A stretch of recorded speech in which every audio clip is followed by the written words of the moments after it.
जय जय। हाँ। दंडवत प्रणाम। जय जय।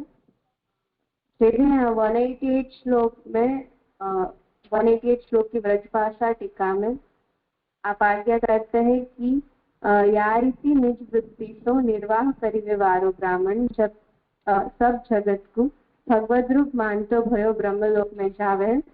ब्रह्मा के साथ वाक्य मुक्ति होए है। ये क्रम मुक्ति वैदिक मार्ग की उत्तम निष्ठा को फल है। ये फल बता।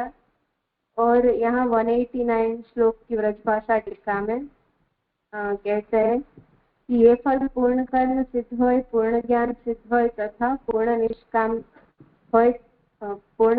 होय, तब होवे। अर्थात पूर्ण ये लक्षण होय तब तो ब्रह्मानंद अक्षरानंद प्राप्त होवे। तो ये दोनों में अलग अलग फल कुछ समझ नहीं आया। कहाँ अलग अलग क्या हुआ? आगे ब्रह्मलोक का जो ब्रह्मलोक का फल बताया और यहाँ अक्षरानंद प्राप्त।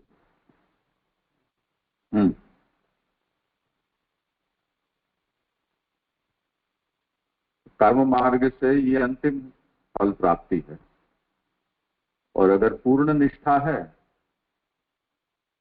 तब फिर उसको ब्रह्मानंद की प्राप्ति है। तारतम्य यही तो विचार चल रहा है ना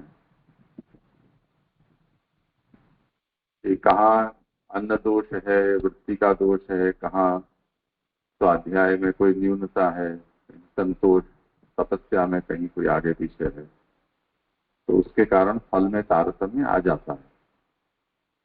तो यदि पूर्ण निष्ठा नहीं होगी तो क्रम मुक्ति होगी,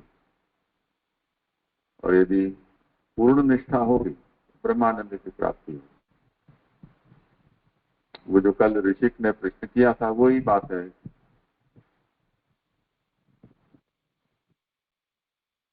जहां पर ब्रह्मज्ञान सहित निष्काम बुद्धि से यदि प्रौत कर्म का आचरण किया जाता है तो यज्ञ नारायण के प्राकट्य रूप उसे फल की प्राप्ति होती है। वो ब्रह्मानंद तुल्य ही हुआ। यदि उसमें कुछ न्यूनता है कहीं, तो जिस प्रकार की न्यूनता होगी उस प्रकार से फल में भी तारतम्य हो जाएगा। तो ब्रह्मानंद से जो न्यून है वो ब्रह्मा जी के लोक में स्थिति, उससे न्यून बृहस्पति के लोक में, उससे न्यून इंद्र के लोक में, ऐसे ये तारतम्य।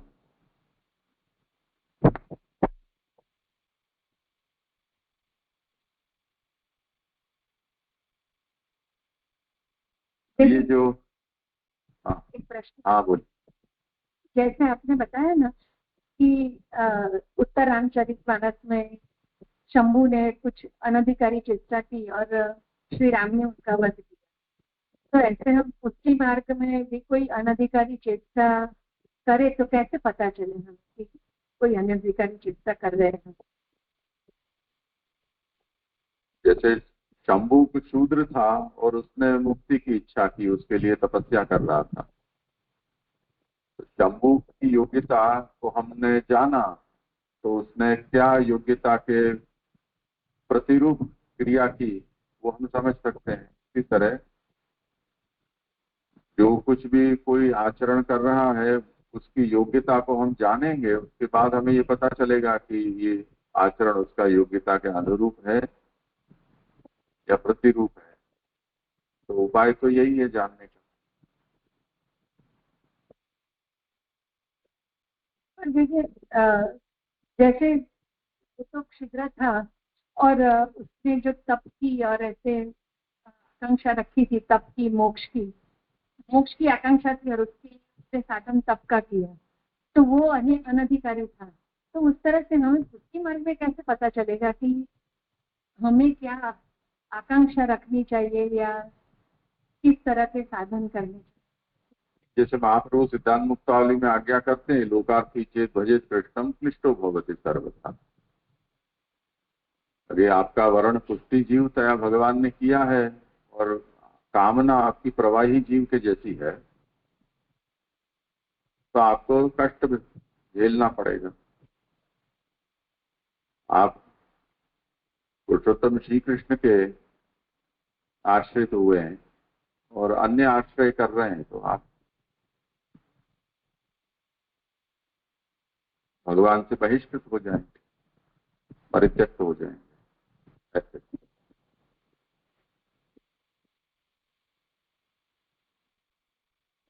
अब ये वर्ण व्यवस्था और आश्रम व्यवस्था को यहाँ समझाने का उपक्रम हुआ था और उसके पीछे जो मूल विचार है वो महाप्रभु का यह है कि सतद वर्ण और आश्रम की वृत्ति और उससे उपार्जित जो अन्न है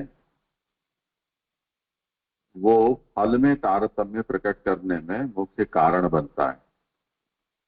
इसलिए हमें ये पूरी व्यवस्था को मूल से समझना चाहिए। और इस विचार से आपने आश्रम व्यवस्था के 3 प्रकार बताए हैं कि अगर मनुष्य द्विज है तो उसको 3 तरह से विकल्प प्राप्त होते हैं, चाहे तो वो आजीवन किसी एक आश्रम में रहे, चाहे तो एक के बाद एक आश्रम में आगे बढ़ता चला जाए, चाहे तो वो अपने आयु का विभाग करके और निश्चित काल पर्यंत एक एक आश्रम में रहे।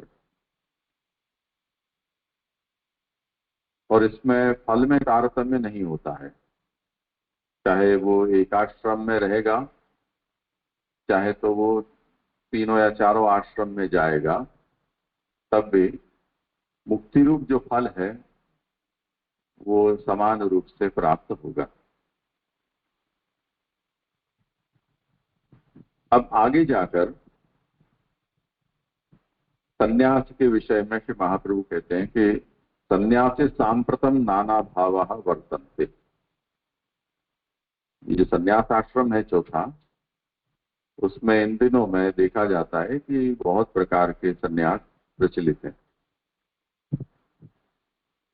तो अब जो शास्त्र सम्मत प्रकार क्या है वो बताकर अन्य जो प्रचलित प्रकार हैं उनका निषेध करने के लिए महाप्रभु अब आज्ञा करते हैं कि त्रिदंडम परिगृह्णीत सर्वशास्त्रा विरोध। त्रिदंड संन्यास ग्रहण करना चाहिए क्योंकि वो सभी शास्त्रों से अविरोधी संन्यास का प्रकार है। शास्त्रे भी भगवानाः दंडस्य एकस्य धारणम, ये त्रिदंड संन्यास है उसका प्रकार भगवान ने शास्त्र में कहा है।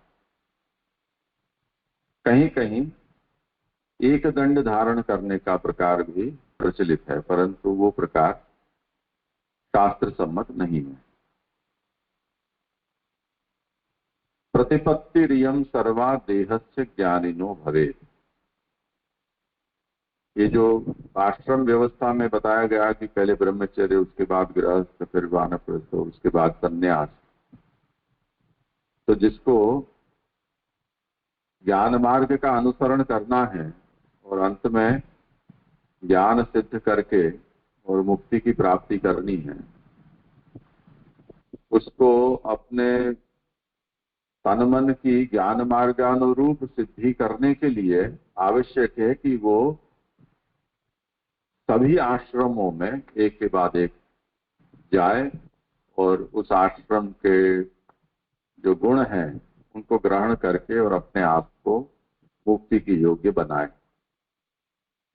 तो इयम सर्वा प्रतिपत्ति ही ज्ञानिनो देहस्य भवेत्। यहाँ सब जो प्रतिपत्ति यानी उन्होंने आश्रम में जो स्थिति बताई है वो ज्ञानी के देह की सिद्धि के लिए आवश्यक है। उस पर विवरण आप करते हैं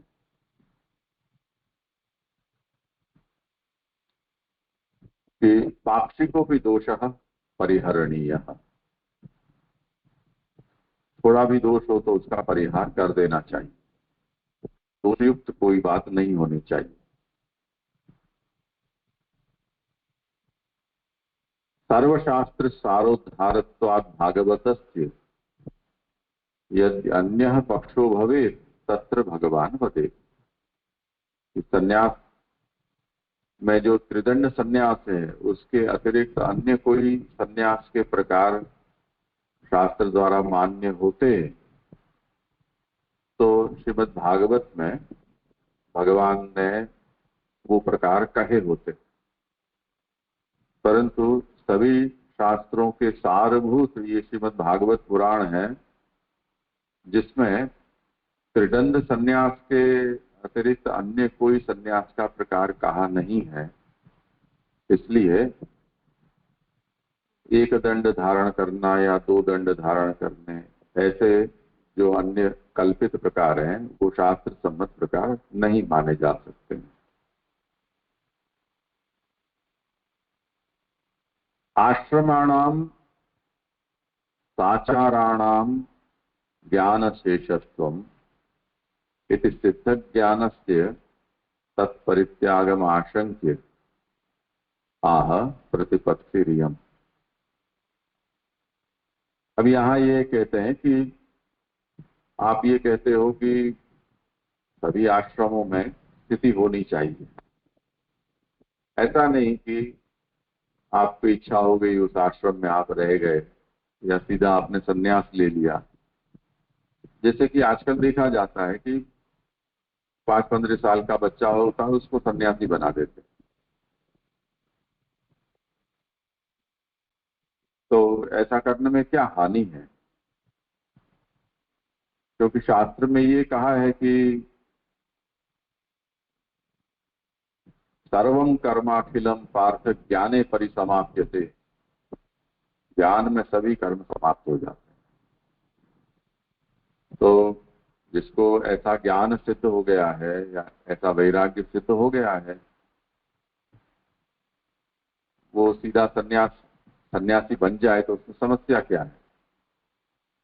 आप ऐसा क्यों आग्रह रखते हो कि पहले ब्रह्मचर्य आश्रम, फिर गृहस्थ, फिर वानप्रस्थ, फिर सन्यास, ऐसे समानांतर पक्ष लेना चाहिए?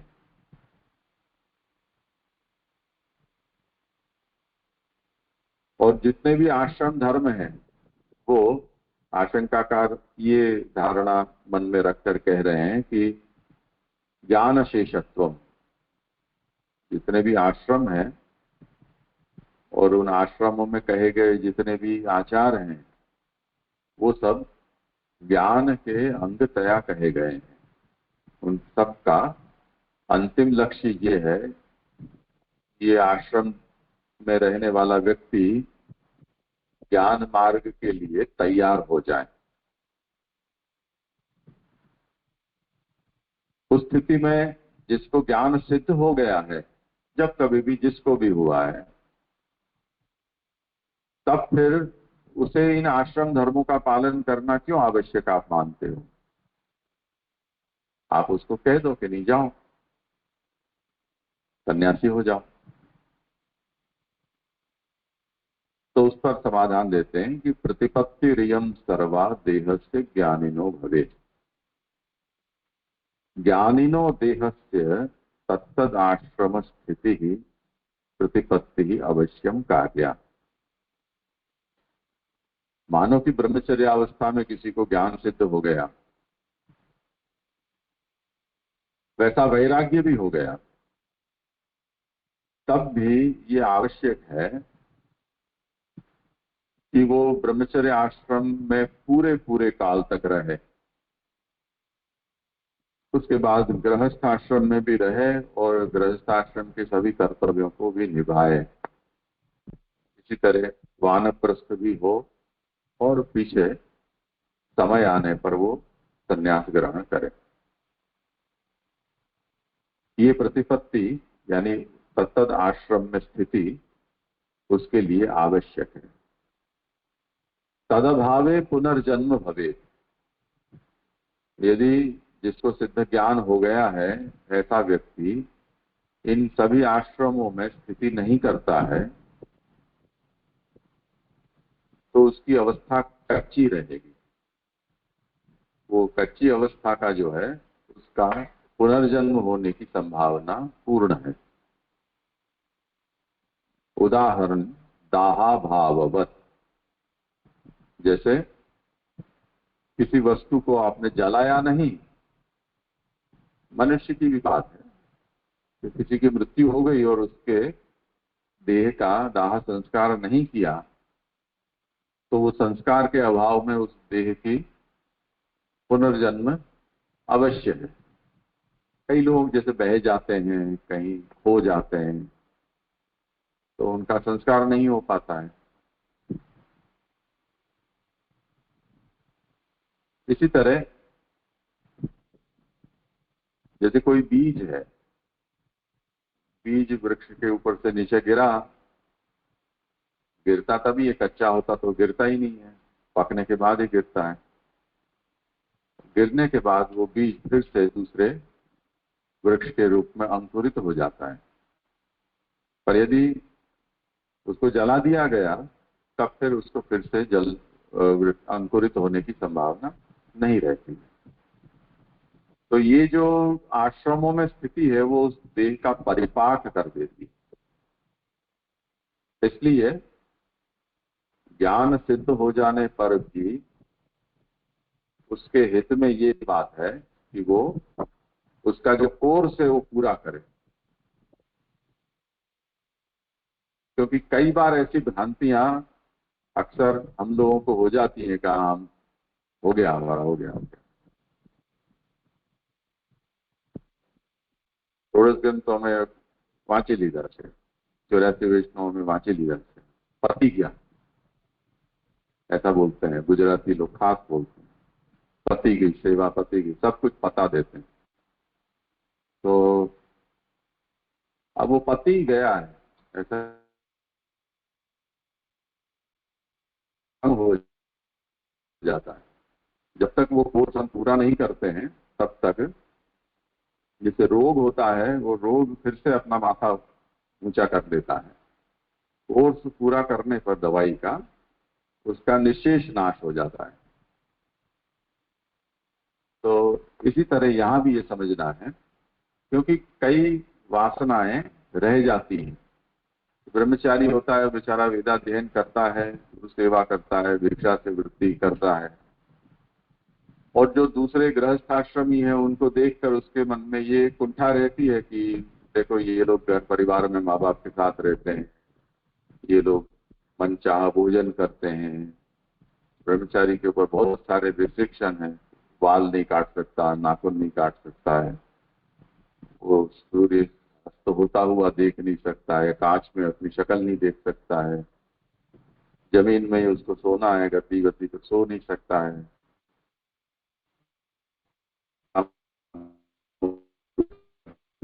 वही उसको खाना है। इस तरह सैकड़ों नियम ब्रह्मचारी को होते हैं। अब अवस्था में सब बातों की समझ तो होती नहीं है, और शरीर की जिस प्रकार की रचना है, आज आधुनिक भाषा में कहें तो जिस तरह के हार्मोन्स परिवर्तित होते हैं, उस हिसाब से सभी तरह की कामनाएं सबको समय समय पर होती ही हैं। अब ऐसे में उसने परिश्रम से जो संयम रखा है, उसमें बहुत सारी कुंठाओं को भी उसने दबा कर रखा है। अब उस वहां से सीधा वो सन्यास में चला गया, और आयु कितनी उसकी भगवान ने निश्चित की है वो तो उसको पता नहीं होता है, किसी को नहीं होता है।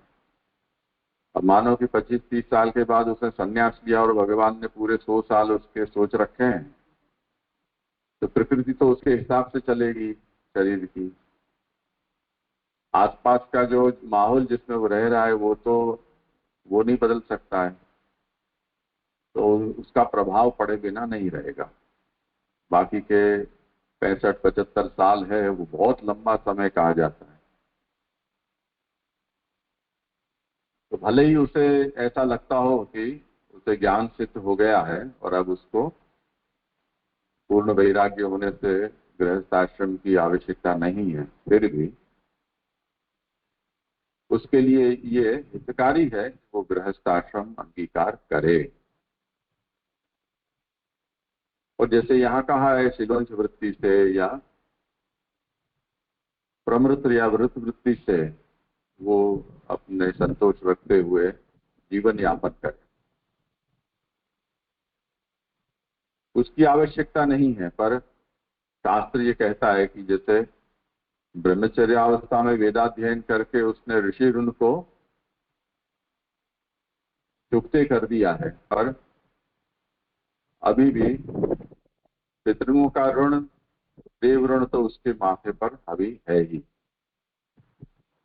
तो प्रजोत्पत्ति करके अपनी कुल परंपरा को आगे बढ़ाए, जिससे कि पिंडोदकादि क्रिया है वो उसकी भी कोई करने वाला हो और उसके पूर्वजों की भी कोई करने वाला हो, वो उसके लिए आवश्यक है।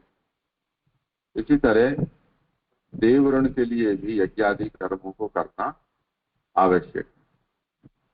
जैसे यावत जीवम अग्निहोत्रम जो हुआ, ऐसी आज्ञा है, जब तक जिए तब तक अग्निहोत्र करे, तो नित्य यज्ञ की आज्ञा। यदि संन्यास ग्रहण कर लिया तो अग्नि का संधान ही नहीं हुआ, तो अग्न्याराधन शेष रहा, तो वो संन्यास नहीं ले सकता है। क्योंकि संन्यास लेने के लिए ये आवश्यक है कि उसने ये तीनों ऋण चुकते कर दिए। उसकी सम्मति तभी मिलती है जब तीनों ऋण चुकते हो जाते हैं। जैसे महाप्रभु के प्रसंग में हम सब लोग जानते हैं कि महालक्ष्मी जी से आपने संन्यास ग्रहण करने के लिए आज्ञा ली, युक्ति पूर्वक वो आज्ञा आपने लेकर और पीछे गृह त्याग किया था। तो इन सब चीजों को हमें ध्यान में लेना पड़ेगा। ये सब हो जाने के बाद जब आदमी संन्यास्त होता है तो उसके अंदर कुंठाओं के रहने की संभावना कम रहती है, क्योंकि यथा समय जो भोग है वो भी उसने भोगे हैं, संयम का भी उसने अभ्यास किया है ब्रह्मचर्य और वानप्रस्थ आश्रम में, और जो ज्ञान सिद्ध हुआ है अध्ययन काल में उसको उसने गृहस्थाश्रम में स्वाध्याय के द्वारा बनाए रखा है। बीच में आने वाले उतार चढ़ावों को भी उसने देखा है, सहन किया है, तो उससे स्थिरता आती। सब कुछ अनुकूल वातावरण में हम हों और पीछे कोई सिद्धि प्राप्त करें, वो सिद्धि कोई बड़ी बात नहीं है। तो जीवन में आने वाले हर परिवर्तन को देखें और उसमें भी हम टिके रहें, तब तो वो सिद्धि है। विकार हेतु सति विक्रियन्ते येषां चित्तः स एव धीरः, ऐसा कहा गया। धीर मनुष्य वो है कि चित्त में विकार आने के जो भी कारण है वो चारों ओर बिखरे पड़े हों, फिर भी जिसका चित्त विकृत न हो, वो सच्चा धीर मनुष्य है। अब सहारा के रेगिस्तान में किसी को बैठा दो या एवरेस्ट की चोटी पर किसी को बैठा दो तो बेचारे को वहां कुछ मिलेगा ही नहीं, तो चित्त में विकार आएगा कहां से? वो तो एक अलग बात हो गई, आइसोलेशन हो गया एक तरह। तो महाप्रभु ये आज्ञा करते हैं, इसलिए ये आवश्यक है कि ज्ञानी के देह के लिए, यानी उसको तप कर अच्छा सिद्ध होने के लिए सभी आश्रमों में उसको जाकर उसका अभ्यास करना चाहिए। वो आश्रमों की ये उपयोगिता है कि उससे उसके अंदर आगे के मोक्ष मार्ग में जाने के लिए जो गुण है वो उसको प्राप्त क्रमिक रूप से होते रहेंगे। तो तदभावे पुनर्जन्म भवे दाहा भाववत,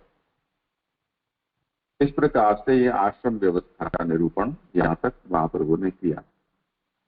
अब स्ववृत्यन्नम ज्ञापयितुम आह, ये जो आश्रम है उन आश्रमों में वृत्ति क्या है, उसका अन्न क्या है, वो फिर से मूल बात पर महाप्रभु आ रहे हैं कि आद्यन्तयोस्तु भिक्षान्नम द्वितीये तु शिलोंचनम तृतीये वन्य भेदा स्युः भिक्षायामपि संयम। आद्य और अंत यानी ब्रह्मचर्य और संन्यास। तो ब्रह्मचर्य आश्रम और संन्यास आश्रम में भिक्षा का जो अन्न है वो ही उसकी वृत्ति होती है, वो ही उसका अन्न है। प्रकाश में उसको लिखा है ब्रह्मचारी सन्यासिनो हो, ब्रह्मचारी और सन्यासियों को अपने आश्रम में भिक्षा के द्वारा अन्न प्राप्त करना चाहिए। द्वितीय गृहस्थ, दूसरा जो आश्रम है वो गृहस्थाश्रम है। गृहस्थाश्रम में वृत्ति होती है शिलोंच, शील वृत्ति यानी शील वृत्ति यानी खेत में पड़े हुए दानों को बीन कर लाना, और ओंछ यानी बाजार में धान्य की दुकानों के आगे बिखरे दानों को लेना। ये गृहस्थ की आजीविका है। चतुर्थे भिक्षायाम नियमः, संन्यास आश्रम में जो भिक्षा है उसमें कुछ नियम भी होते हैं, वो बताएंगे। उससे पहले आया तृतीय वन्य भेदाः स्युः, वानप्रस्थ आश्रम में थोड़ा भेद है। वो भेद ये है कि वन में उपलब्ध जो भी फल मूल कंद आदि हैं उनसे वो उस आश्रम में अपनी आजीविका चलाए।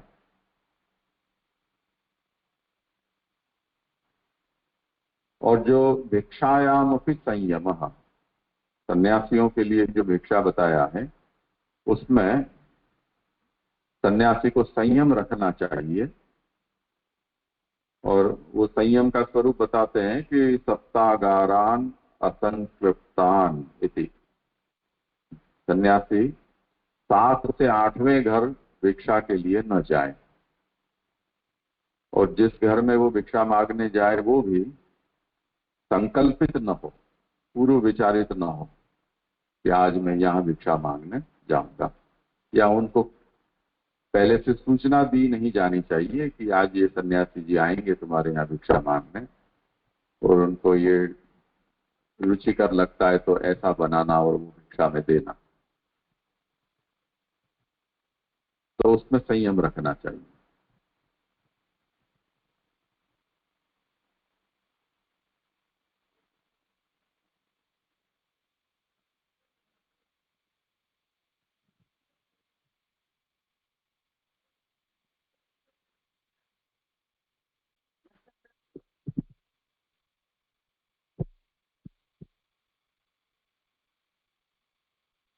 जय जय दंडवत प्रणाम।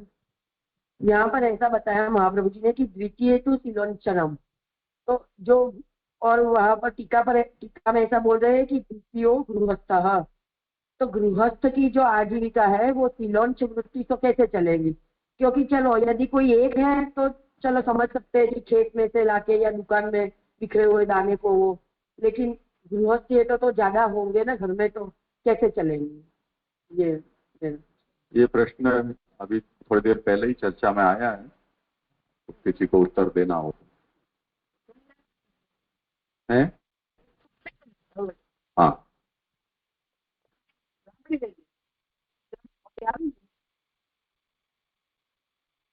ये तो उसके ऊपर है, उसका संकल्प है। शास्त्र तो किसी को पकड़ के कह नहीं दिखा है कि तुमको यही करना है, क्योंकि वृत्तियां अनेक प्रकार की हैं। उसमें उत्तम क्या है वो बता दिया है शास्त्र ने। अगर उसे लगता है कि ये नहीं निभ पाएगा तो एक स्टेप नीचे उतर कर दूसरी वृत्ति को वो अपना ले, वो उसके ऊपर है। लेकिन ये ऐसे, मतलब ऐसे समझ में नहीं आता है कि घर में चलो 8-10 व्यक्ति है तो कैसे ये सिलोंच वृत्ति से चलेगा? तो शास्त्र ऐसी असंभवित आज्ञा कैसे दे रहा है, ये मेरी समझ में नहीं आया। हम तो 2, 4, 5, 15 होते हैं, पक्षियों की संख्या कितनी है? बहुत सारे। उनका भी कुटुंब परिवार होता ही है। ये सब जीने के लिए नहीं है। हम ये सोचें कि इससे हमारा हेमोग्लोबिन का ये लेवल पकड़ा जाए, कोलेस्ट्रॉल इतना निप जाए, HDL इतना हो, या ये उन लोगों के लिए, ये जो सोचते हैं कि रिपोर्ट करवाएंगे हम 3 महीने में और इस वृत्ति से हमारा कितना लेवल बढ़ रहा है कि घट रहा है, उन लोगों के लिए है ही नहीं। ये तो जिनको मुक्त होना है उनके लिए कहा जा रहा है। लेकिन तो जो मोक्ष मार्गी अगर ये सोचता है ये सिलोंच वृत्ति करने से अगर मैं 50 साल में मरने वाला हूँगा उसके बजाय मैं 2 साल में मर जाऊंगा तो और जल्द अच्छी बात है। जो ऐसा सोचता है उसके लिए तो ठीक ही है। पूरा परिवार थोड़ी सोच सकता है। ना करे तो उनको उसके ऊपर प्रतिबंध थोड़ी है। तुम ब्रह्मचारी हो के मस्त मुर्दा खाओ जितना खाना हो, कोई मना नहीं करता है। वो उन लोगों का संकल्प है।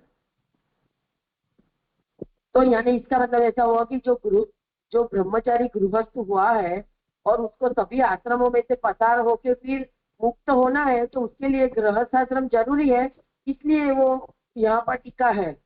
और ये सिलोंच वृत्ति से अपने खुद के लिए ही है ये। और कुछ महीनों में ही वैराग्य आ जाएगा। अगर सिलोंच वृत्ति रहेंगे ना तो फिर संन्यास से दीक्षा चालू हो जाएगी, फिर ज्यादा समस्या नहीं रहेगी। थोड़े दिन करके देखें अपन तो पता चल। हाँ तो वृत्ति में तो ऋषभलिंग हो सकती है, आप सिलोंच नहीं हो पा रही है तो कोई बात नहीं, प्रतिग्रह करो। प्रतिग्रह नहीं हो रहा है तो आप अध्यापन करो, अध्यापन नहीं हो रहा है तो याजन करो, तो मना थोड़ी है। उसमें आरूढ़ पातित्य नहीं होता है वृत्तियों में ऐसा फेरबदल करने से। इसे लोग नौकरी बदलते हैं ना तो उसमें थोड़ी कोई निंदा होती है। ठीक है, आपको नहीं पाया, आपको पैकेज कम लगा, फैसिलिटी कम लगी, या हमारा डेवलपमेंट नहीं हो रहा है तो बदल दी नौकरी। तो वो वृत्ति को बदलने में कोई निंदा नहीं मानी जाती, उससे प्रमोशन के चांस बढ़ जाते हैं, इतना एक्सपीरियंस। तो उस तरह से ये वृत्ति का संकल्प आप कब ले रहे हो? जिस दिन आप फेरा हो रहे हैं उस समय वो संकल्प आप ले रहे हो, तब तो आपको कठिन लग सकता है।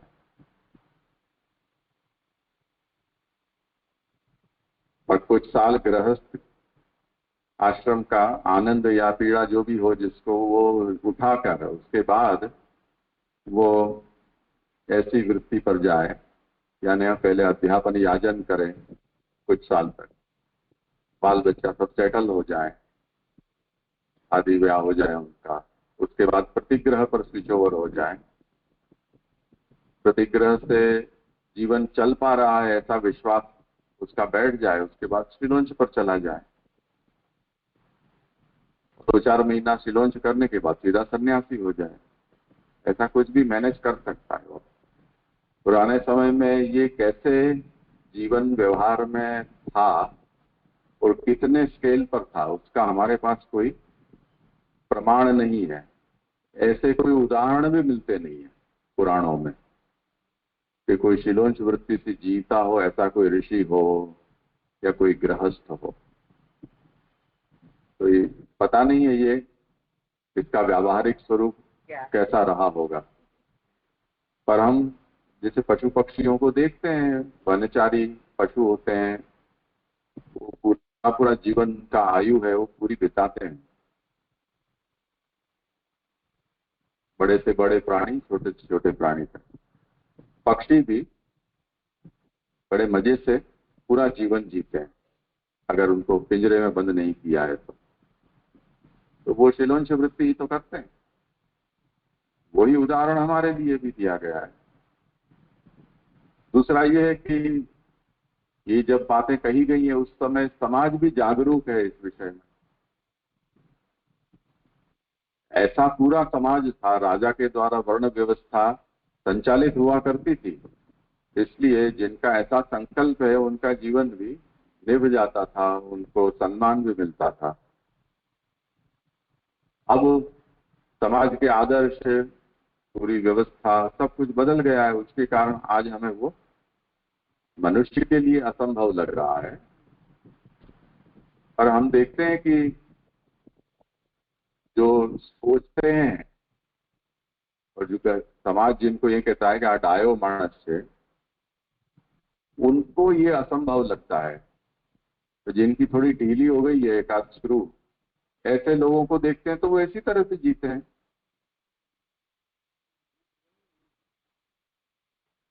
जितने भिक्षुक हैं, जिनके पागल हैं, उनको देखो तो वो शिलोंच वृत्ति से ही तो जीते हैं। और अगर उनकी संख्या देखो तो हर गांव में 100-200 मिल जाएंगे आदमी ऐसे। तो पूरे हिंदुस्तान में अगर उनकी पॉपुलेशन गिनो वो लाखों में जाएगी। तो असंभव तो कुछ भी नहीं। अप्रोच अलग अलग है। किसी के लिए मजबूरी का नाम महात्मा गांधी है और किसी के लिए ये मुक्ति का साधन है। ठीक है। अब कहते हैं कि हम तो केवल खाने पीने की बात पे अटक गए, तो क्या इतना ही है कि नहीं? न केवलम अन्न नियम एव। आप सोचते हो कि खाने पीने में ही सब निपट जाएगा, तो इतने ही नियम नहीं, अभी और भी है नियम।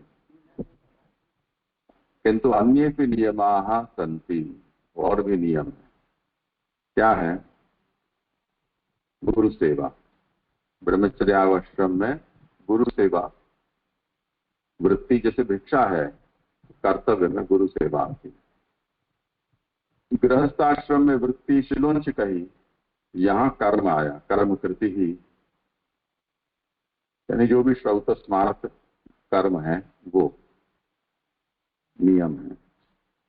इसी तरह वानप्रस्थ में वन्य भेदा कहा, यानी वन में उपलब्ध वनस्पति औषधि आदि से निर्वाह करना, वो वृत्ति थी। यहाँ पर तप है। इसी तरह भिक्षावृत्ति थी सन्यासी की, और कर्तव्य में पर्यटन है।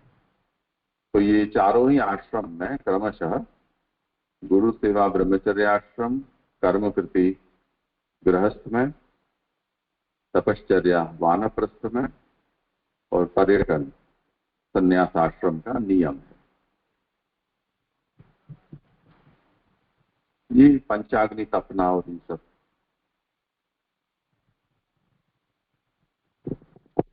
घर छोड़कर वन में झोपड़ा बना के रहो तो अपने आप तप ही तप हो जाता है सब तरह का।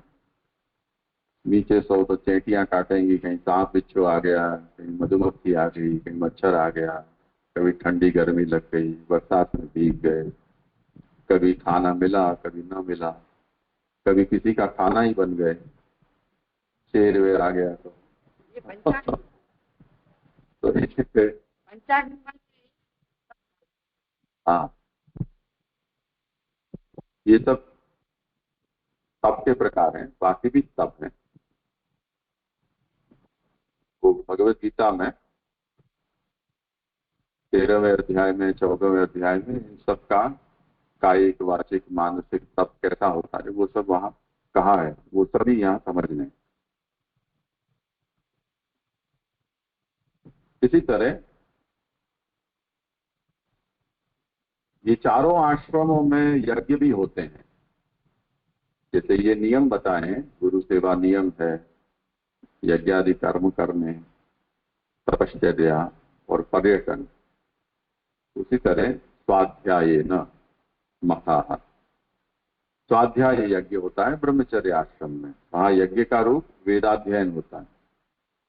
इसी तरह गृहस्थाश्रमी में अग्नि में द्रव्य का होम, उस रूप में कृति यज्ञ होता है या द्रव्य यज्ञ होता है। वानप्रस्थ में तपो यज्ञ होता है और संन्यास में मानस यज्ञ होते हैं।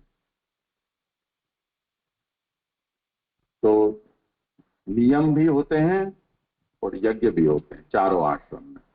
चारों आश्रम की वृत्तियां भी होती हैं। अत्यावश्यक में तत्ही चतुर्णाम तत्पृथक पृथक। ये चारों ही आश्रम में ये सब पृथक पृथक अतिशय आवश्यक हैं। अब विवरण में उसको समझाते हैं। क्रमेणैव चत्वारः चतुर्णाम मुख्याः।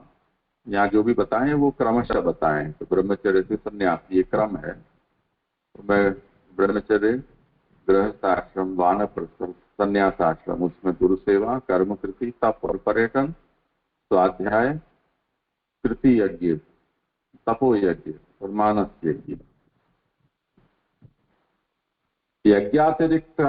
यज्ञातिरिक्तानि एव कर्माणि द्वितीयस्य विवक्षितानि आतिथ्य परिपालनादीनि। यहाँ ये जो कहा है कि कृति, यज्ञ में कृति कही है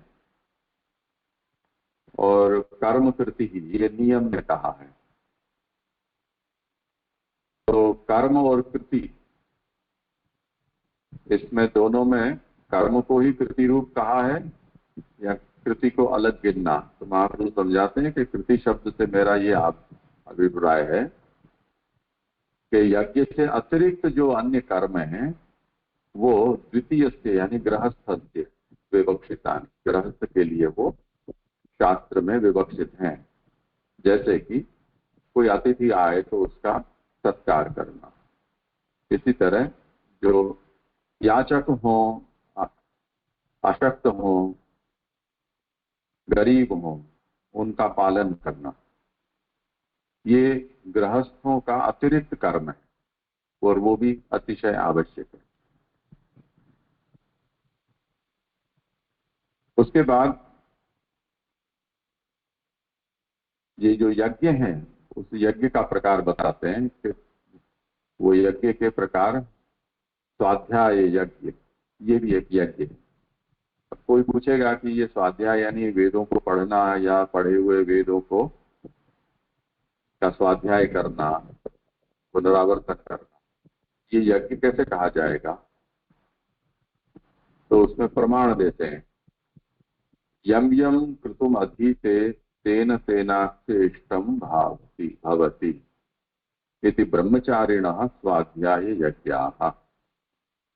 ये श्रुति ये कहती है कि जो जो कृतु यानी यज्ञ का जो अध्ययन करता है, जैसे जैसे वो यज्ञ का अध्ययन करता जाता है वैसे वैसे उसका इष्ट होता है।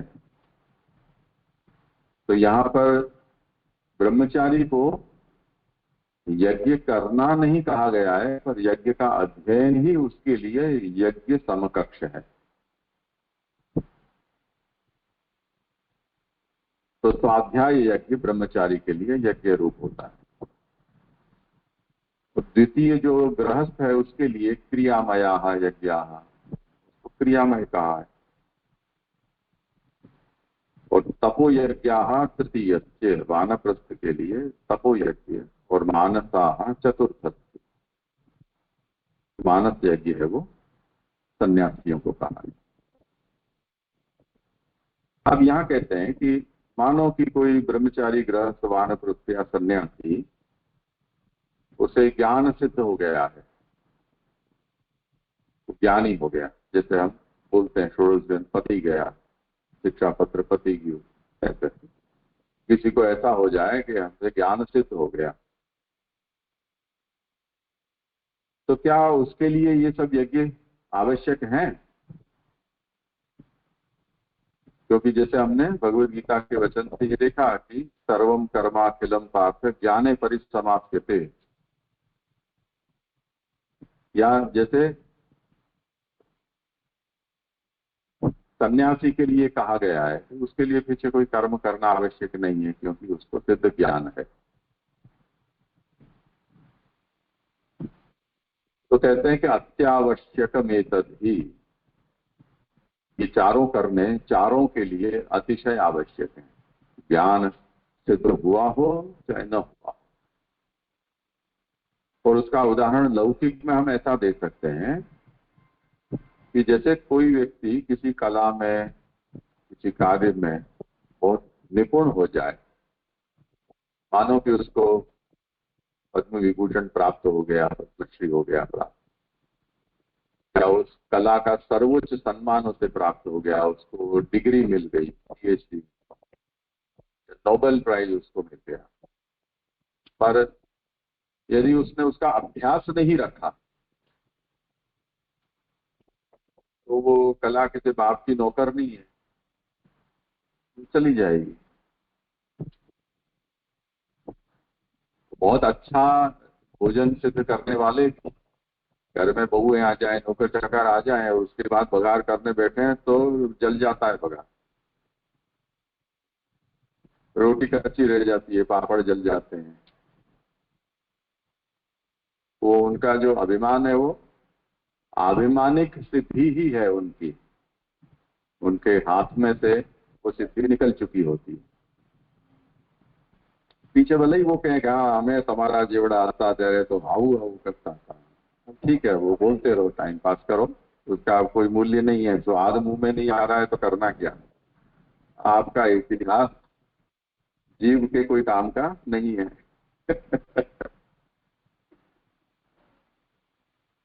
तो इस तरह से ये आवश्यक है, यानी तीनों आश्रम में इतना सब करने के बाद चतुर्थ आश्रम में आने पर भी मानस यज्ञ नहीं छोड़ा जा सकता है, करना ही होगा।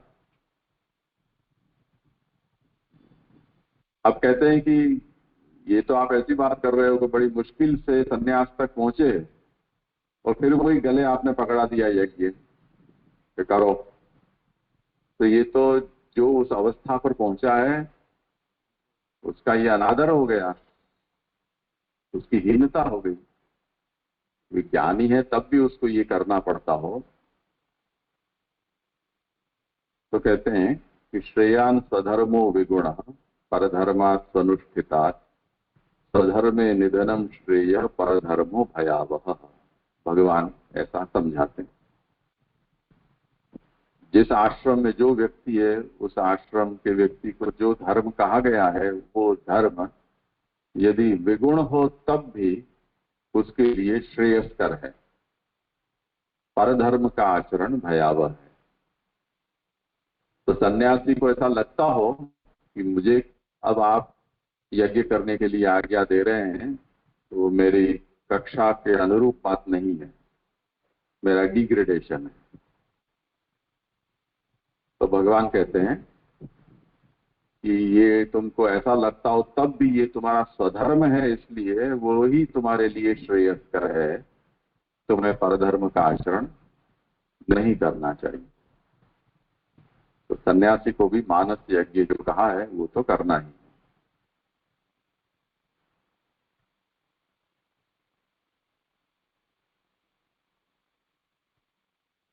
ठीक है, किसी को है कुछ? 12:30 तो बजे। जी जी, यहाँ पर ये जो कर्मकृति बताई और आगे जाकर उसे वापस कृति रूप ही धर्म बताया, जिसके विवेचन में ये अतिथि पूजन और वो बात आई, तो कर्मकृति से फिर क्या समझेंगे? कर्मकृति यही आतिथ्य परिपालन ये सब कुछ। तो जो मतलब 4 और प्रकार यज्ञ है वो कृति, दूसरा जो कृत्या बताया है वो यज्ञ। मतलब जैसे ब्रह्मचर्य में यहाँ पर गुरु सेवा बताई और वहां पर और धर्म रूप में उसे स्वाध्याय बताया, तो वैसे गृहस्थ में वो दोनों डिफरेंशिएट कैसे करेंगे? अतिथि का परिपालन, अतिथि का सत्कार, आश्रितों का भिक्षुकों का परिपालन ये नियम है। और कर्तव्य में यज्ञ, वहां यज्ञ नहीं लेना है। अगर लेना है तो अतिथि यज्ञ ले लो, भूत यज्ञ लो, देव यज्ञ छोड़ दो। देव यज्ञ है वो मुख्य है, वो दूसरे में आ जाएगा। ऐसे इसलिए महाप्रभु ने उसको स्पष्ट किया कि यज्ञ अतिरिक्तानि एव कर्माणि द्वितीयस्य विवक्षितानि आतिथ्य परिपालनादीनि। यज्ञ से अतिरिक्त जो हैं तो सैकड़ों गृहस्थों को तो कर्म होते ही हैं। ठीक है,